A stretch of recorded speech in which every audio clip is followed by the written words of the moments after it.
মুখ্যমন্ত্ৰীয়ে ডাক্তৰ কমলা কলিতাক ভুৱা অগপ আখ্যা দিয়া সন্দৰ্ভত ছয়গাঁৱত অগপৰ সংবাদমেল শনিবাৰে ডাক্তৰ কমলা কলিতাক ভুৱা অগপ বুলি আখ্যা দিছিল মুখ্যমন্ত্ৰী ডক্টৰ হিমন্ত বিশ্ব শৰ্মাই দেওবাৰে 29 নম্বৰ পলাকবাৰী সমষ্টিৰ অগপ দলৰ মুখ্য কাৰ্যালয়ত কামৰূপ জিলা অগপৰ সভাপতি খগেন নাথে মুখ্যমন্ত্ৰীৰ মন্তব্যক তীব্ৰ গৰিহণা দিয়ে ডাক্তৰ কমলা কলিতা অগপ দলৰ জন্মলগ্নৰে পৰা থকা এগৰাকী সক্ৰিয় কৰ্মী বুলি মন্তব্য খগেন নাথৰ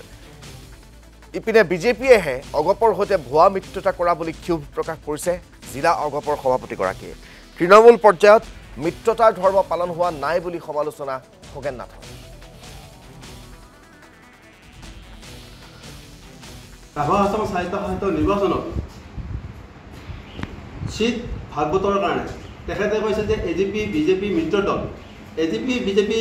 আৰু ৰাভা অসম যৌথ মঞ্চ যদি মিত্ৰ দল হয় তেনেহলে ৰাভা অসম সাহিত্য পৰিষদৰ নিৰ্বাচনত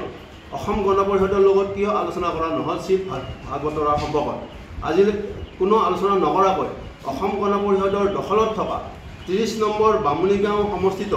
অসম গণ পৰিষদৰ দখলত থকাৰ পিছতো তেওঁলোকে আলোচনা নকৰাকৈ অসম গণ পৰিষদৰ লগত কোনো আলোচনা নকৰাকৈ তেওঁলোকে তেওঁলোকৰ প্ৰাৰ্থী বিজেপিয়ে তেওঁলোকৰ প্ৰাৰ্থী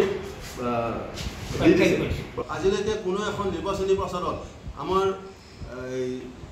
নিৰ্দলীয় প্ৰাৰ্থীৰ কোনো এখন নিৰ্বাচনী সভাত তেওঁ অংশগ্ৰহণ কৰা নাই কোনো নিৰ্বাচনী প্ৰচাৰত তেওঁ যোৱা নাই তাৰপিছতো তেওঁ ডুপ্লিকেট এছপি বুলি কোৱাৰ কাৰণে আমি ক্ষোভ প্ৰকাশ কৰিছোঁ আৰু মাননীয় মুখ্যমন্ত্ৰী মহোদয়ক এটা কথা আমি জনাব বিচাৰিছোঁ